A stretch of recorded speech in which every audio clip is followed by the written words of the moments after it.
வாங்க வர வேண்டும். வணக்கம்மா. வர வேண்டும். வணக்கம். வணக்கம். ஆதி மன்னனை கமல கண்ணனை திருமகள் தலைவனை தேவனை இருபாதம் எடுத்தார். நமோ நாராயண பெருமான் திருவருளை பெற்று மனைவி மக்களோடு பல்லாண்டு காலம் வாழ்ந்திருப்பாய் என்று இருந்த போதும் இப்பேற்பட்ட சமயம் பார்த்தால் வாழ்ந்த அதிகாரிகள் கற்றுணர்ந்த கலை கலைவாழ்ந்து கற்பிலே சிறந்த தாய்குல மாதர்கள் இவரெல்லாம் நின்றிருக்கக்கூடிய சமீபமாக வந்திருக்கக்கூடிய என்னாட்டை சேர்ந்தவர் என் விருத்தாந்தம் யாது அப்படி என்று அறிய மாட்டாய் இல்லையா?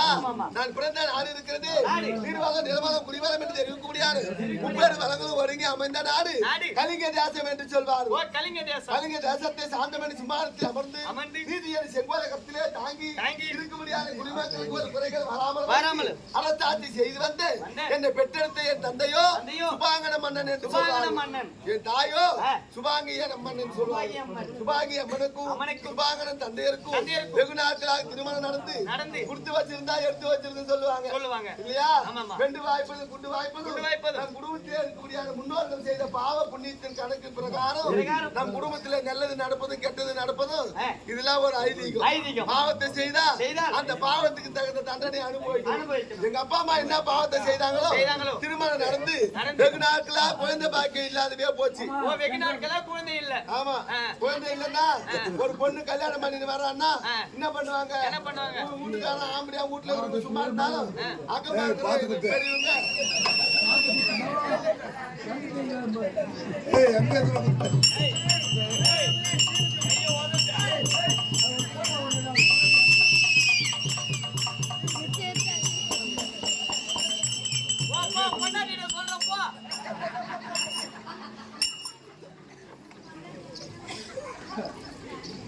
ஒரு பெண்ணானவன் திருமணம் நடந்து செய்து வந்தா ஒரு வருடத்துக்குள்ள ஒரு குழந்தையை பெற்று எடுக்கணும். பெற்று எடுக்கலன்னா ஊரை கெடுக்கிறதுக்கோ வாழ வைக்கிறதுக்கோ நாலு கொண்டே இருக்கும். அது என்ன பண்ணும்? முன்னாடி பாப்பா பொண்ணு கல்யாணம் பண்ணி ஒரு வருஷம் ஆயிடுச்சு, என்ன விசேஷம் இல்லையா அப்படிங்க ஒண்ணு கடை கொண்டு வெந்ததை துண்ணுட்டு வந்ததை உலகம் கடை வேண்டிய இப்படியாக என்ன பாவத்தை செய்தாங்களோ குழந்தை பாக்கியம் இல்ல. ஆண்டு அனுபவிச்சவங்களை காட்டோம்னா ஏதாவது ஒரு வழி சொல்லுவாங்க. அதன் பிரகாரம் எங்க அப்பா அம்மா யாரை காட்டுறாங்களோ என்னவோ தெரியல. அழகான முறையிலே புத்திர காம்பேசி யாகத்தை செய்தால் யாகத்தின் மூலியமாக உங்களுக்கு குழந்தை பாக்கியம் கிடைக்கும் அப்படி என்று என் தந்தை இடத்திலே சொல்ல எங்க அப்பா அம்மா என்ன செய்தாங்க? அந்த வாய்ப்பு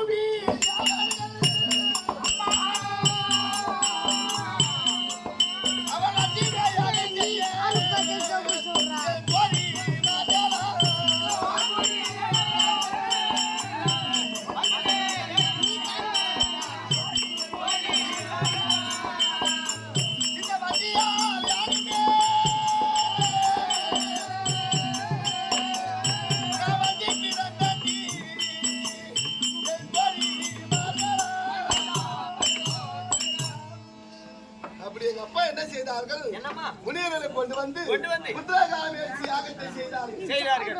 யாகம் செய்யறனா யாகத்தில் என்னென்ன விடுவார்கள்? நெய், பச்சமது, நவதானியம், கனி வகைகள், வஸ்திர வகைகள் இதெல்லாம் இந்த யாகத்திலே விடுவார்கள். எங்க அப்பா என்ன செய்தார் தெரியுமா?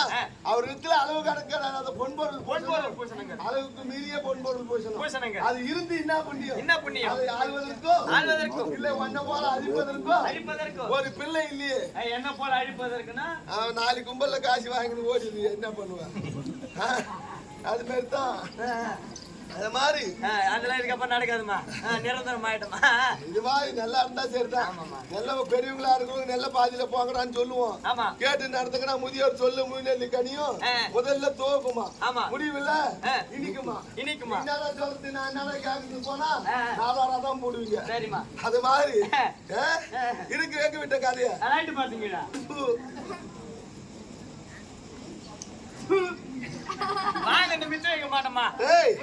அப்படி அந்த யாகத்திலே பொன்பொருள் பூசணம் அதிகமாக இருந்த காரணத்தை வகித்து எங்க அப்பா என்ன செய்தாரு? என்னமா? பொன்னாலே அரிசி செய்தாரு. பொன்னாலே அரிசி செய்தாரு. ஆமா, பொன்னாலே அரிசி செய்து அந்த யாகத்திலே விடுத்தாரு. பொண்ணெல்லாம் நெருப்புல பாட்ட உடனே என்ன ஆகும்? பொண்ணெல்லாம் உருகும். அது உருகி அழகான எவர்ணமான ஒரு பதுமையாக உருவெடுத்து பதுமை என்று சொல்ல முடியாது பொம்மை. அந்த பதுமையை எடுத்து முனிவர்கள் தந்தையிடத்திலே கொடுத்து இதை பூஜை அறையிலே வைத்து தினந்தோறும் இதுக்கு பூஜை தீபாராதனை செய்து வந்தா இதன் மூலியமாக உங்க குடும்பத்துல குழந்தை செல்வம் உண்டாகும் அப்படி என்று சொன்ன உடனே அதன் பிரகாரம் எங்க அப்பா அம்மா பூஜை செய்துட்டே வந்தார்கள். வருகின்ற பொழுது ஒரு நாள் இடத்திலே பூஜை செய்து குவா குவா குவா என்று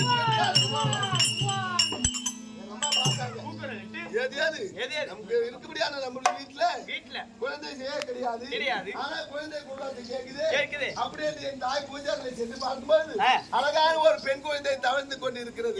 ரெடியாக எங்க அம்மா ஓடி சென்று அந்த பிள்ளையை மார்போடு மார்படுத்து கட்டி முத்தமிட்டு தழுவி என் பிள்ளைகளை தீர்க்க வந்த செல்வமே என் கண்ணே முத்தே மணியே செல்லமாமா இப்படியாக அந்த பிள்ளையை வாரி முத்தமிட்டார்கள். பதுமை அங்கு காணவில்லை. இந்த குழந்தை அதன் மூலியமாக வந்தது என்று அதன் செய்தி இந்த பொண்ணெல்லாம் உருகித்தான பதுமையாக வந்தது. அதன் மூலியமாக இந்த குழந்தை கிடைத்திருக்கிறது.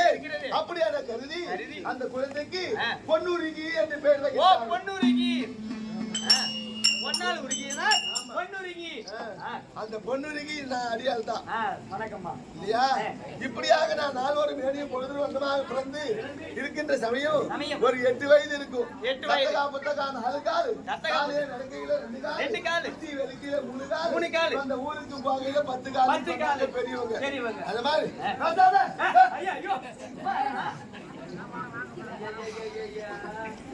இப்படியாக இருக்கும்போது எனக்கு ஒரு 8 வயசு இருக்கும். 8 வயசு இருக்கும் போதெல்லாம் ராஜாக்கள் ரதம் எடுத்து கொண்டு போறாங்க. என்னடா இது? இந்த அரசர்கள் மட்டும்தான் ரதம் விடுவார்களா? நம்ம ரதம் விட்டா என்ன? அப்படியான கருதி எங்க அப்பா இடத்துல சென்று அப்பா நானும் ரதம் விட வேண்டும் அப்படின்னு சொன்ன உடனே ஒரே ஒரு மகள் அல்லவா கேட்கத்தான் நேரம்.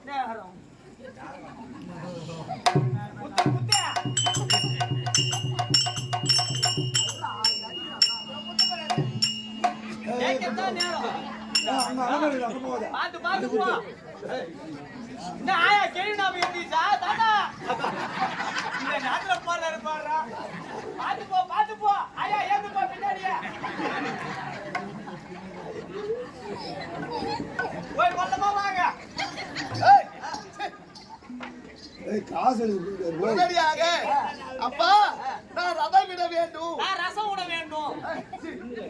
நான் ரதம் விட வேண்டும் அப்படின்னு சொன்ன உடனே ஒரு ரதத்தை கொண்டு வந்து அதை புறவையை கொண்டு வந்து பூட்டி என்னை தூக்கி அமர செய்து அந்த புறவைகள் அகார